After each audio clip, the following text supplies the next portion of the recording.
As we are heading into the international break, match day 8 of the Premier League has just been concluded, and the biggest bang within match day 8 was Arsenal versus Manchester City. But of course, there were other games. But specifically on this game, Arsenal came out as the winners, courtesy of Gabriel Martinelli's goal. We are going to be giving you more about the results of the Premier League. My name is Moises Ronald, and I'm the host of this show. Ladies and gentlemen, welcome to the first episode of the Sports 24/7 series. I'm going to allow my guest to be introducing herself before we kick off. Hi everyone, my name is Doreen Chirao, a sports analyst. I'm so delighted to be here. Enjoy the show. All right, as she has just introduced herself, I'm going to be analyzing sports with her today. I'm very sure that it's going to be a nice show and you will enjoy it. Just get a cup of coffee and be live. Just watch us, but don't forget to subscribe to our channel. It is the Sports 24/7, and this is the first episode of the Sports 24/7 series. My dear guest, Madam Chirabo, Arsenal came out as winners in one of the biggest games of the Premier League right now. We know Manchester City were the winners of last year's Premier League, and Arsenal were the runners-up. Discussing yesterday's game between Manchester City and Arsenal, we know that there have been years ever since Arsenal beat Manchester City, but yesterday they managed to do it under Mikel Arteta. Giving us on your take about this game, do you think that it was just luck that Arsenal managed to beat Manchester City? Yes, in my opinion, I think it was more of luck than judgment, because we see Arsenal last won Manchester City in 2016. And so we see that Gabriel Martinelli coming up under Arteta to win, it was more of luck, because we see that, because we always know that history repeats itself. Yes. And so everyone was expecting Manchester City to beat Arsenal. Exactly. Yes, so it was just luck that Arsenal managed to beat Manchester City. Of course, if it was luck, because we saw last season, Manchester City managed to beat Arsenal home and away. So this time round, Arsenal managed to beat Man City. What does this mean to this season? Can we say that if Arsenal managed to do what they never managed to do last season, of course to beat Man City, we know to win a league you have to beat your strongest opponents. Yeah. This time round, Arsenal beat Man City. Yeah. Should we say that that is going to give an edge to Arsenal to clinch this time, like the 2023-2024 Premier League season ahead of Man City? Not really, because for me, I think this Premier League has just started. Yes. And so we can't just conclude like that because Arsenal won against Man City, it gives us this higher chance of winning the Premier League. Yes. I just think because Man City just has to do a lot, because we see it lost the game with... It lost against Wolves 2-1. 2-1. And then now it managed to win in the Champions League. Then this Yeah. time round coming back and losing against Arsenal in the Premier League. So we just feel like Arsenal did a lot, though it was kind of luck, but Arsenal did a lot. And so despite all the defeat, we know Pep Guardiola has this resilient and determined character. So we feel and think that Man City is going to come back better and live. So Man City has the Brighton and Man U as their next two games. Yeah. Don't you think these are also big teams to frustrate Pep Guardiola, or he's going to make a comeback straight out? I really don't think that these two are what? Okay, yes, they are big teams, but Yes. I really don't think that Pep Guardiola, when he reorganizes himself very well, he cannot beat these two teams. All right, looking at the game specifically, Man City had Rico Reis in the midfield plus Mateo Kovacic, who was just bought from Arsenal. No, not from Arsenal, from Chelsea just in the concluded summer transfer window. So that midfield, we know Man City bought Matthias Nunes from Wolves, and he was on bench. He was just brought in the second half, and just imagine that was the time that Arsenal used to score against Man City. Should we say that Man City missed Rodri? Yeah, Man City Because missed he's lot- on a red yeah, card that he received, Yeah, he's on suspension. Yes. So for that case, because Rodri not being in the field, we saw that Man City's midfield was a bit shaky. Yes. That it wasn't really good, and I think Arsenal used that chance to beat Man U. To beat Man sorry, City. to beat Man, Man City, City. to some extent. Oh, so it was a difference of the competition between the midfield, because we saw Arsenal having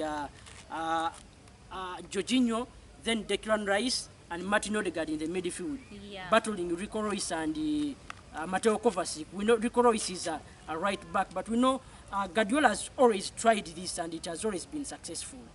All right, moving away again from that, looking at the incidents within the game still, Mateo Kovacic had two dangerous tackles, of course, on on Trossard and Martin Odegaard. Odegaard. Should we say that he would have given a red card?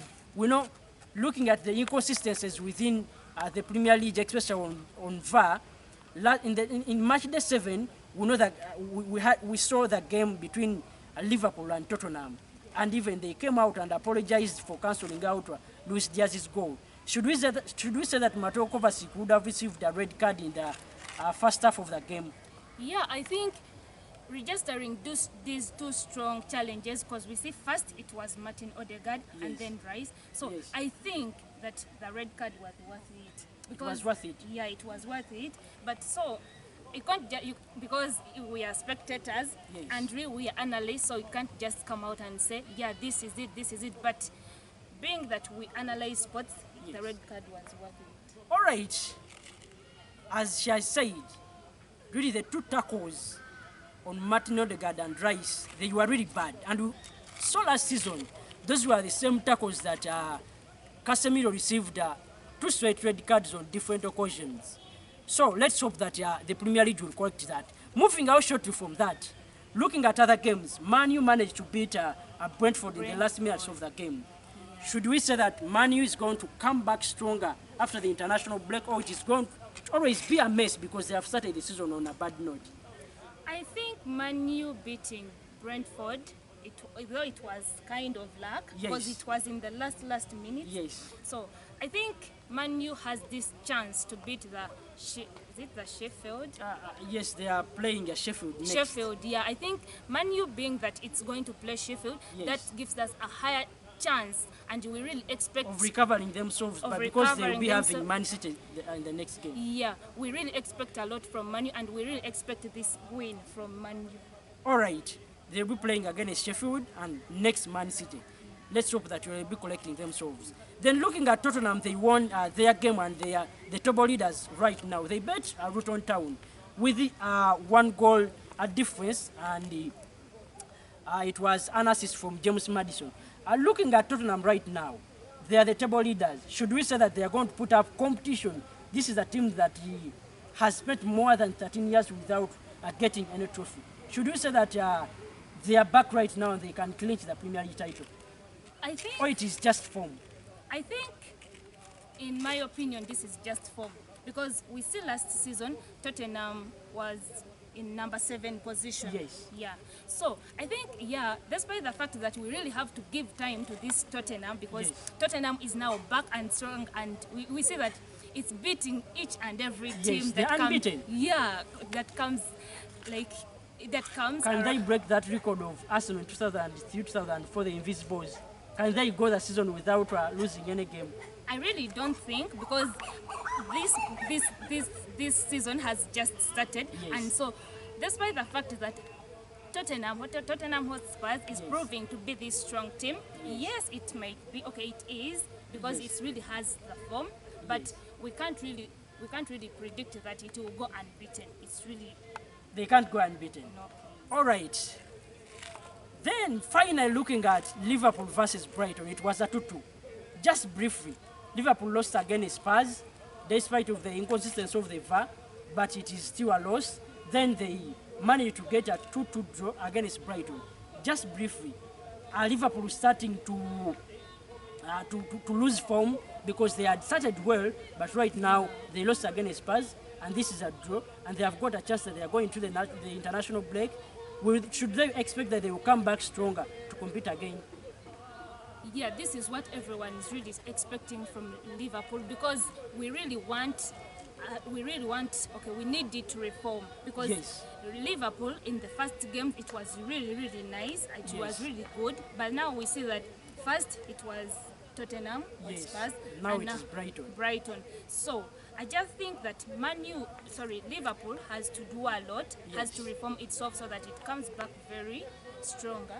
So we expect that they will come back stronger than ever. And I'm very sure that Klopp can do that. Ladies and gentlemen, as we have told you that this is our first episode of the Sports 24/7 series, this is not the end. Of course, it is just the beginning. And we are going to be feeding you with sports. Just continue doing other things, but with sports.